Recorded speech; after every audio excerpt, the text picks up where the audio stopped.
Good morning. Welcome to our worship service at the First Unitarian Church of Worcester, Massachusetts. I'm Sarah Stewart. I'm the minister here. It is wonderful to have all of you with us this morning. I'm leading worship this morning with our director of music, Will Sherwood, along with our choir, our director of faith development, Juliet Donaldson, our children's coordinator, Abigail Hannaford-Riccardi, and Amanda Dings, our broadcast tech. Paul Popenchuk is volunteering as our camera operator. Here at First Unitarian Church, we strive in loving fellowship to honor the sacred, connect with each other, and serve justice. We are a welcoming congregation.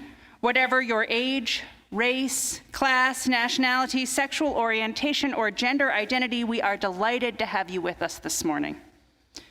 We are worshiping as one congregation in many places. We have people here in the sanctuary and people joining us from home. If you're here in the sanctuary while keeping your mask on, feel free to participate in all the unison prayers and readings and sing the hymns. If you're at home, the words to the readings and hymns will appear on your screen so that you can join in. Everyone is welcome to join us for social hour in the church parlor through either door at the front of the sanctuary. This door on my left is the accessible entrance. While you're eating or drinking in the dining room, you can take off your mask, and we ask that you put it back on again when you're done with your refreshments. Or the Bancroft room is a space where we wear masks all the time. Now, Prudential Committee put this policy for social hour in place a few weeks ago, and we said we'll try it and we'll see what people think. We'll see if we get any feedback, and we'll see which space people want to be in for coffee hour. And overwhelmingly, you all want to drink some coffee and have some refreshments, is what we are learning. Very few people have been in the masks only Bancroft room. So starting next Sunday, we are going to be opening the door and allowing people to have their refreshments throughout that space. It will let the people who do have refreshments spread out through a larger space. And I want to thank you all for doing such a good job of putting your masks back on when you're not actively eating or drinking. I think it helps all of us feel and be safer in our social spaces. So thank you. And as always, if you have any questions or thoughts or concerns or wishes about First Unitarian COVID policy, the Prudential Committee considers these policies at every meeting, so you can speak to Ellen Foley or Brian Shea, our Prudential Committee leaders, or myself, and share your thoughts with your leadership. You hopefully received one of these green sheets on your way into our service this morning. Our caring community is a renewed effort in our church to help us care for one another in times of need, to help us provide food, rides, household help when we as a community have those needs. The Our Caring Community team is asking folks to indicate the ways in which they would like to help so that when there is a need, they can reach out to you for that support. You can fill this out on paper, or you can also click the link in your newsletter. Joan Russo, can you wave, Joan? Joan's the chair of Our Caring Community, so you can see her with any questions or to hand back your surveys. For those of you online, you can like this video to help others find us and subscribe to our channel to find more content. For everyone, the newsletter is the best way to stay in touch with everything that's happening at First Unitarian Church. You can sign up at the welcome table or go to firstunitarian.com and click subscribe to our newsletter at the bottom of any page. This is the day the Lord has made. Let us rejoice and be glad in it. We give thanks for the blessings of our lives, for family near and far, our community and our church, healthy and happy relationships, the breath of life, collegial support, the gift of reading and careful thought, good health, dear friends, our children, and all the many ways they become part of our families, mental health care, the glorious natural world, our pets, the accident of our birth, for everything. We lift our hearts in thanks today. Amen.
Andy will now light our chalice.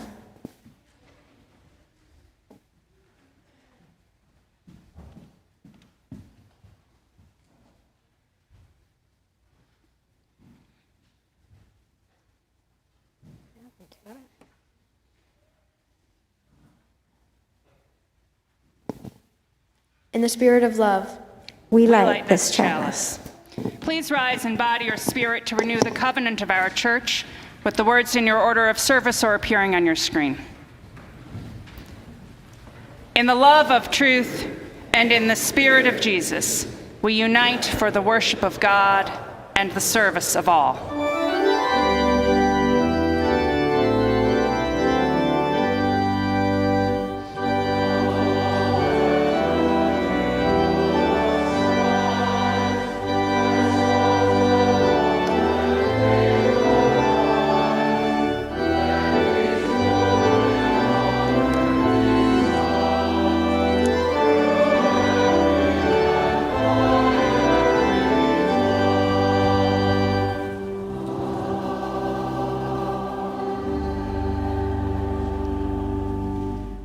Our opening hymn is number 68 in your gray hymnal, Come Ye Thankful People.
Please be seated.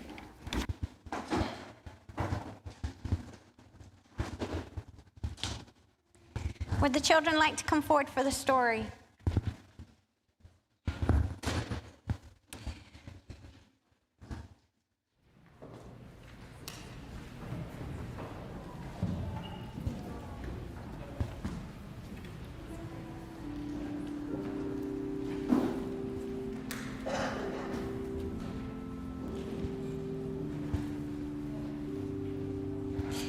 We are continuing with our stories from the Jewish wisdom tradition.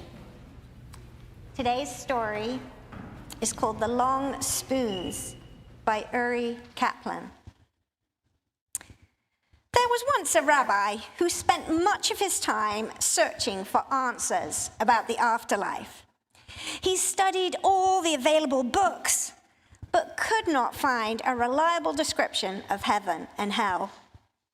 Finally, the prophet Elijah took pity on the rabbi and decided to take him for a ride to the worlds beyond. After floating in the darkness for many hours, Elijah and the rabbi arrived in a mysterious meadow. From afar, they could see numerous people sitting around a huge pot of stew. The aroma was superb, and the rabbi licked his lips in anticipation. But as they drew nearer, he realized that no one was eating. The people were all tied to chairs and holding very long spoons. The spoons were simply too long to get the food into their mouths. Everyone was hungry and irritating, and the appetizing smell only increased their torment. This must be hell, thought the rabbi. The two travelers departed from that awful place, and after a few more hours of flight, arrived in another great meadow, which was oddly exactly like the one they had just visited. Here, too, people were sitting around a great pot of stew. They were also tied to chairs and were holding long spoons. But something was different. Everyone here seemed happy and satisfied. They joked and laughed and sang together. The rabbi soon discovered the reason for their happiness. They had found a way to enjoy the appetizing stew. They simply used the long spoons to feed one another, each scooping a spoonful of stew and delivering it into the mouth of the person next to them. This must be heaven, the rabbi realized. Before returning home, the rabbi asked Elijah to make one final stop in hell. He wanted to help the tortured people and teach them how to fill their stomachs despite the long spoons. Upon arrival, the rabbi rushed towards the group, shouting and waving his hands. "You do not have to suffer like that. All you have to do is use the long spoons to feed one another." But no one paid any attention to him.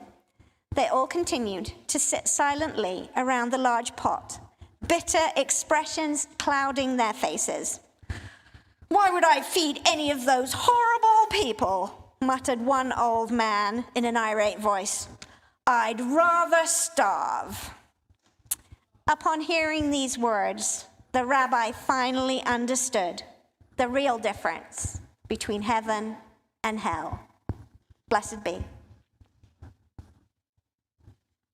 And now it is time for the children and youth to go up to Camp Athena.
Please join me in the common prayer printed in your order of service and appearing on your screen. Eternal Spirit of justice and love, at this time of thanksgiving, we would be aware of our dependence on the earth and on the sustaining presence of other human beings, both living and gone before us. Let our thanksgiving for life's bounty include a commitment to changing the world, that those who are now hungry may be filled, and those without hope may be given courage. Amen. Please continue your own thoughts and prayers in silence.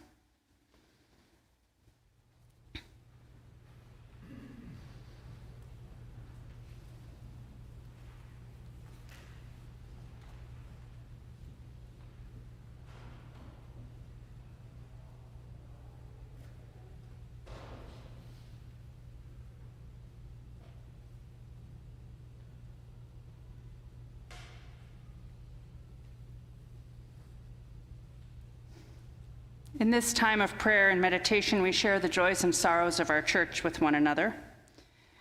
Bill Ruggiero lights a candle of being thankful for Thanksgiving. Ginny Johnson lights a candle to celebrate Jean's 88th birthday. One among us lights a candle for Vanessa, who died too young, and for her family and friends who have to deal with this unexpected loss. Chris Johnson lights a candle of prayer asking for support, healing, and peace for friends and family struggling with addiction. Jan Stewart lights a candle to ask for prayers for healing and strength for all those suffering serious side effects from the isolation, stress, and fear brought on by this pandemic. We hold these prayers of gratitude and joy and healing in our hearts. We offer comfort to those who need it, and we know that there are those joys and sorrows which go unspoken among us. We reach out to one another in compassion as we say together the prayer of Jesus. Our Father, who art in heaven, hallowed be thy name. Thy kingdom come, thy will be done on earth as it is in heaven. Give us this day our daily bread, and forgive us our trespasses as we forgive those who trespass against us. And lead us not into temptation, but deliver us from evil. For thine is the kingdom, and the power, and the glory, forever and ever. Amen. Once a month, we give away our offering to an organization in the community whose mission is aligned with ours. I'm pleased to tell you that last month we raised over $800 for the Unitarian Universalist Service Committee, and especially for the relief work that they do around the world in the face of natural disaster. Today, we are very pleased to be taking our collection for Stand Up for Kids. Stand Up for Kids does outreach to at-risk and homeless youth in our community. We have Stewart Lanier here, the co-executive director, to tell us a little bit more about their work. And Stewart, you can feel free to take your mask off while you're speaking. Oh, thank you so much for inviting us to share with you our outreach ministry. We don't call it a ministry. I'm a Methodist, and I call it a ministry sort of to myself. I'm happy to offer you a long spoon this morning.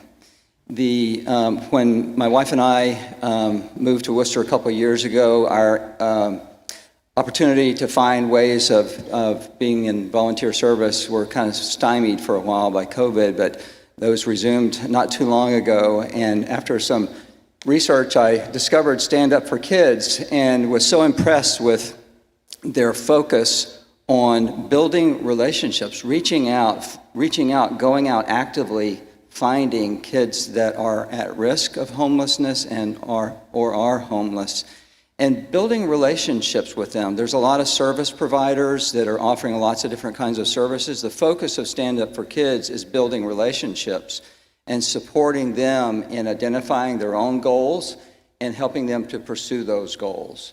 And so usually that is very much oriented towards finding stable housing and helping them to access other services. There are 20 Stand Up for Kids across the country, so we're part of a national organization, and it's predominantly volunteer-led. There are some staff, paid staff, but it is overwhelmingly volunteer-led. So I'm the co-executive director, and I'm a volunteer, as they are across the country. We don't provide services that are defined within the sort of typical direct service relationship, so we don't receive any government funding at all.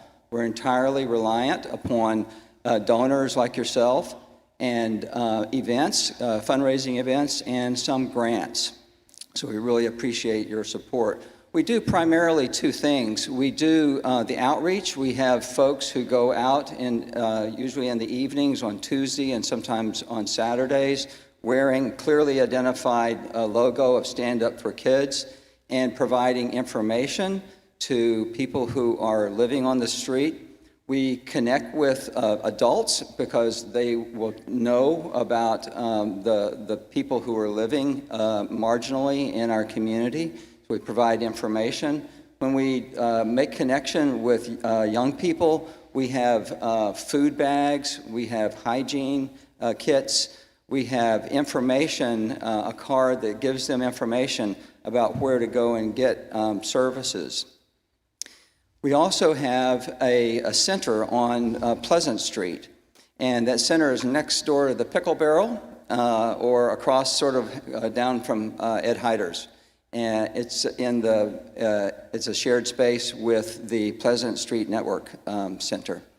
And when kids come there, we have counselors who help them to identify their goals, help them to stabilize their situation, help them to, again, develop plans for creating a more stable environment. We, as I said, are volunteer-led. We have another reason why I'm just recently coming into this role as of a week ago is because there's a wonderful group of volunteers who really deeply care and really are focused on bringing kindness to kids that have gotten into very difficult situations. So we thank you very much for your contribution and your support of this work. Thank you, Stewart. This morning's offering will benefit Stand Up for Kids. You know, we used to take the offering the Sunday after the presentation, but especially with our multi-platform worship, this is more effective, so it's today. What you're doing today supports Stand Up for Kids. Your offering really does make a difference. The ushers will receive the morning's offering, or you can use the QR code in your order of service. For those of you online, you can text the number on your screen or go to firstunitarian.com and click Give Online at the top of any page. If you do choose to give online, First Unitarian Church will cover the fees, so 100% of your donation will support Stand Up for Kids. I invite your generous contributions for this good work in our community.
Folks in the broadcast booth, I've switched to mic 2B.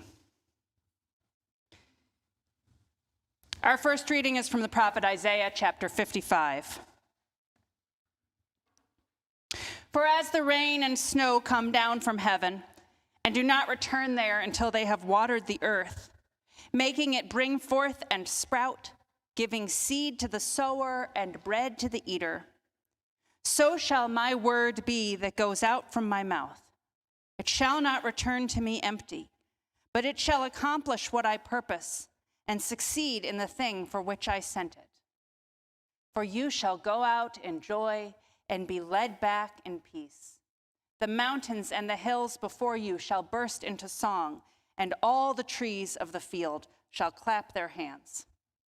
Instead of the thorn shall come up the cypress. Instead of the briar shall come up the myrtle. And it shall be to the Lord for a memorial, for an everlasting sign that shall not be cut off.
Our second reading is the poem Gratitude to Mother Earth by Gary Snyder after a Mohawk prayer.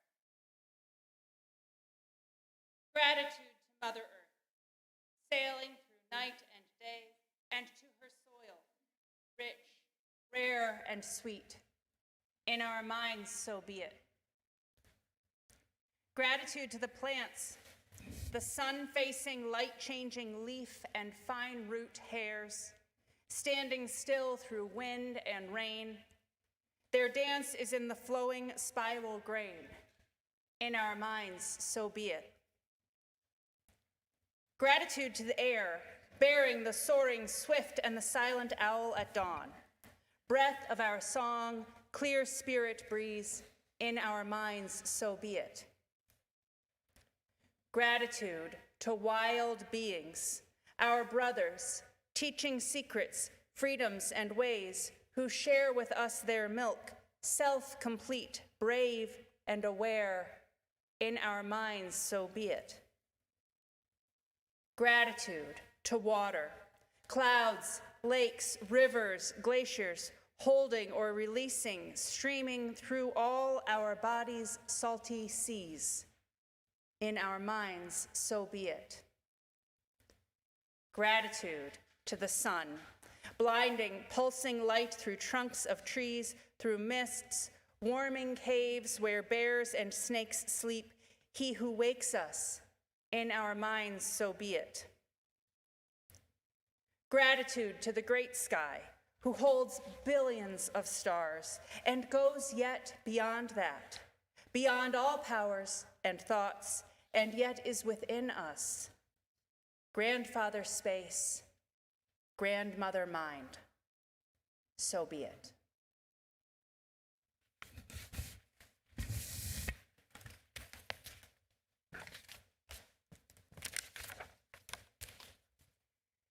Back of the bread is the grain, and back of the grain is the mill, and back of the mill is the wind and the rain and the Father's will. A Universalist friend of mine who grew up going to camp taught me that grace. And he even changes father to farmer at the end, acknowledging the evolution of his theology. But it doesn't quite work that way, because it's not the farmer's will alone that brings us the food we eat. It's not our will alone that makes enough money to put the food on our table. Every time we sit down to a meal, we rely so much on forces beyond our control, even to meet those most basic needs. We're feeling this right now with this supply chain crisis that we're in. In the spring of 2020, it was toilet paper, and we thought that when the pandemic was ebbing that we would be beyond these shortages, but it's just different things now, and worse ones, I have to say, if there's something worse than being short of toilet paper. A shortage of cars, both used and new. Meat has gotten much more expensive in the last months. Computer components. And perhaps the worst one of all, housing, a shortage we were already facing before the pandemic and which has only gotten worse with no end in sight.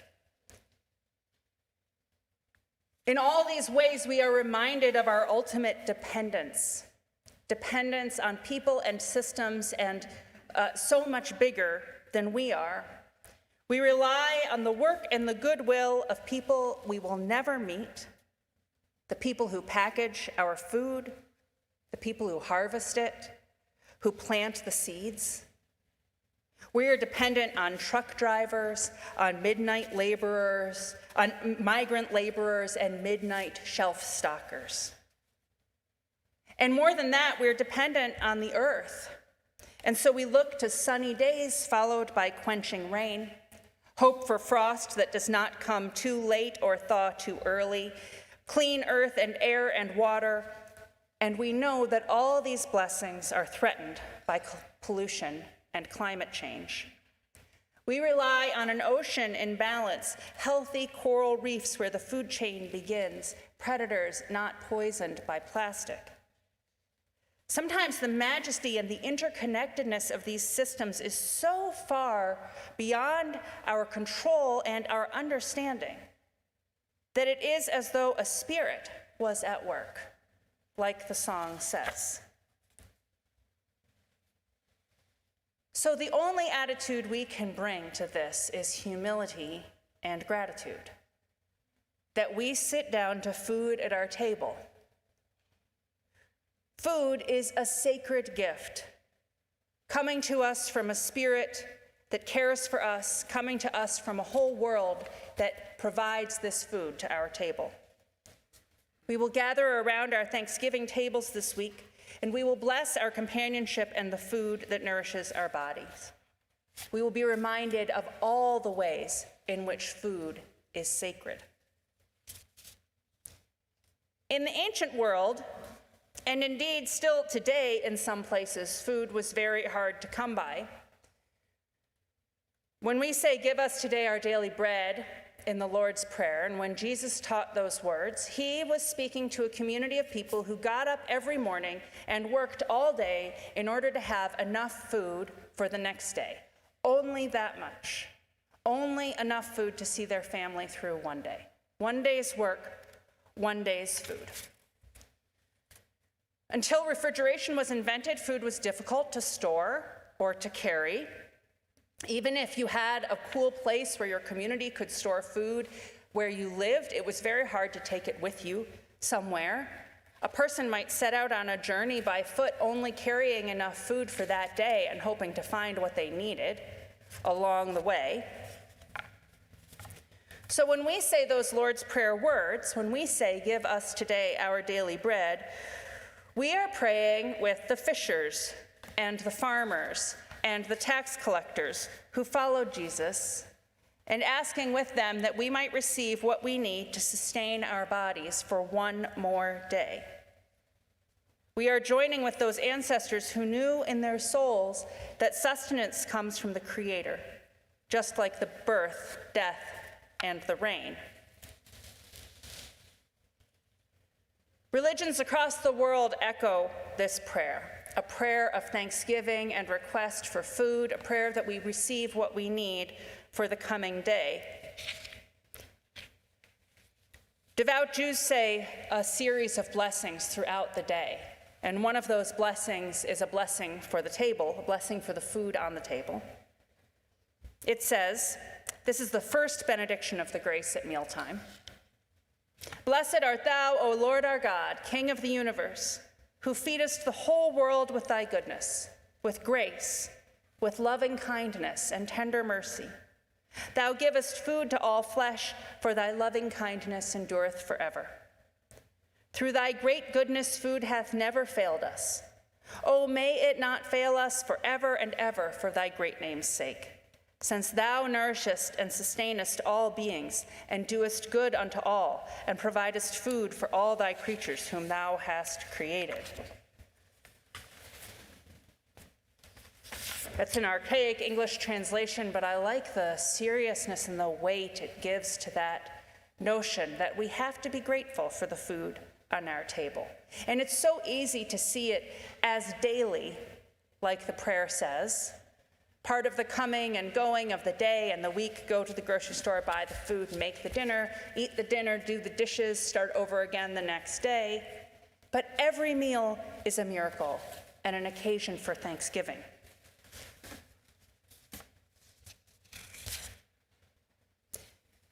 Jesus' miracles and parables were often about creating and sharing an abundance of food. Breaking bread and sharing fish with the community is the miracle most often cited in the Gospels. And Jesus talked more about giving away wealth than any other commandment. And food was a form of wealth at the time. If you had more than you needed for one day, then you were a wealthy person. Jesus instructed his followers to give away what they themselves needed. In the feeding of the multitudes, that's the story. Some people have brought a little bit of food with them, and Jesus' instruction is that that should be given away so that everybody might eat, and it is the giving away that is the miracle and creates the abundance. In another parable, he said, "Who, if their child asked for bread, would give them a stone?" And we can imagine a family in that story that does not have enough. A family where the food is not going to feed all the grown-ups and all the children. But the children are asking for bread, and so the parents, of course, will give the child the food that they themselves need for their own sustenance, so that their children could be sustained.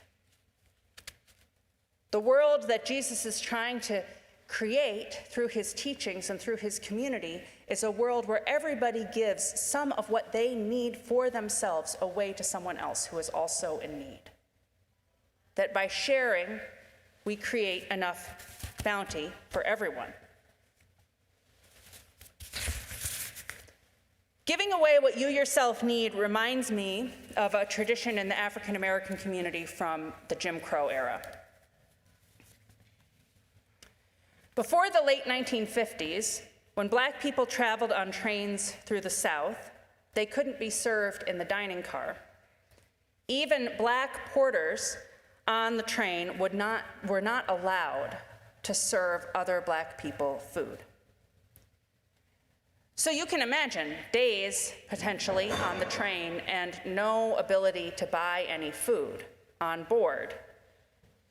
So when African American folks traveled on the train and the train would stop at a city where they had friends or family, or even friends of friends or friends of family, those friends would meet them at the station stops and bring them some food. Writer Gail Melissa Grant remembers the dinners her mother packed for her friends. She writes, "She usually included fried chicken, hard-boiled eggs, a few candy bars, and ice-cold sodas, and placed them all in a shoebox or hat box.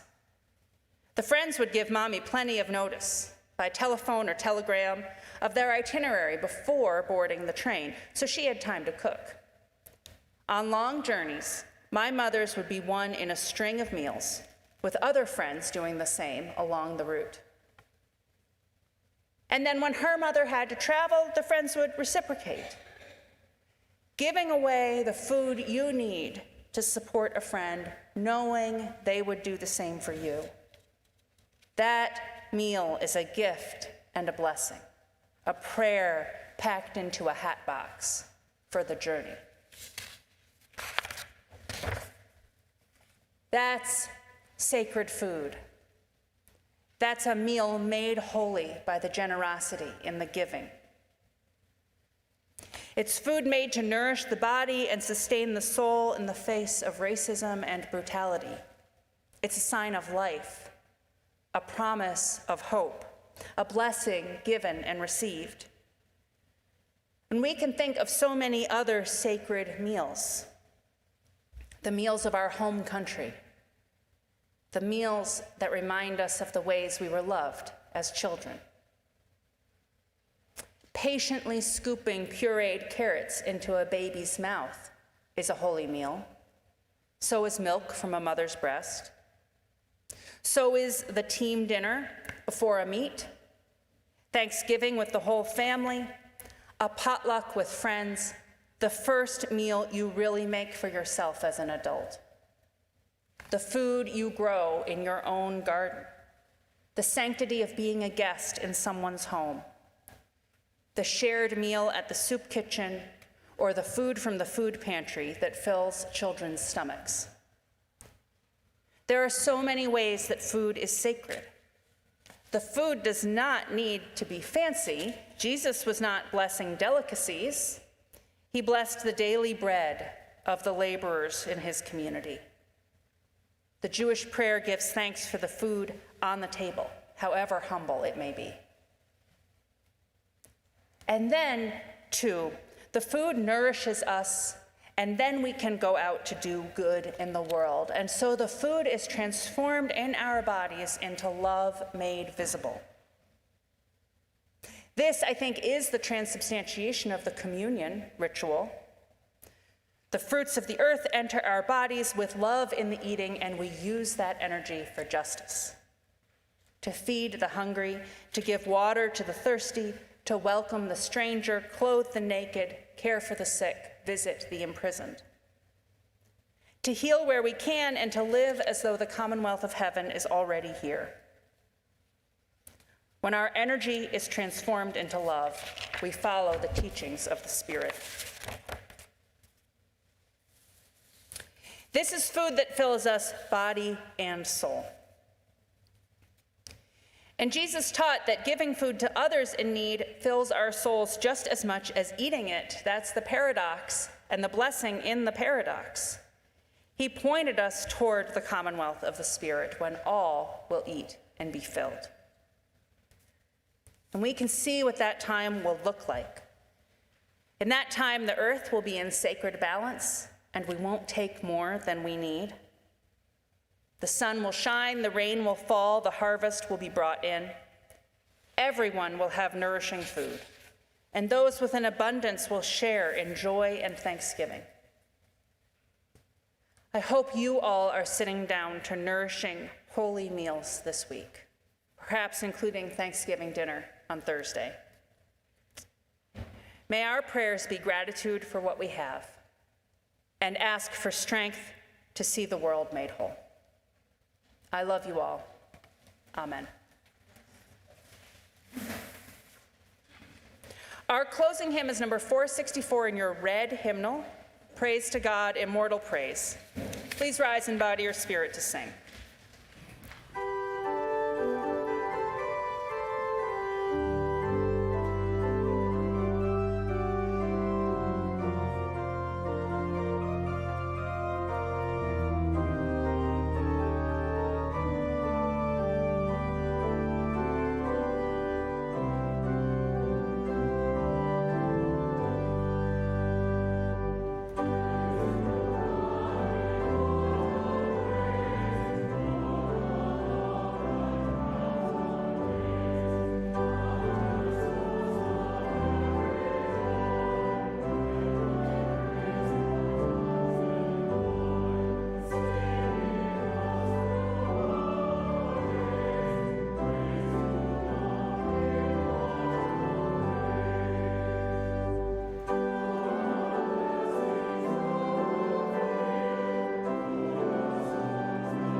Go forth into the world in peace. Be of good courage. Hold fast that which is good. Render to no one evil for evil. Strengthen the faint-hearted. Support the weak. Help the afflicted. Honor everyone. Love and serve the holy, rejoicing in the power of the Spirit forever. Amen.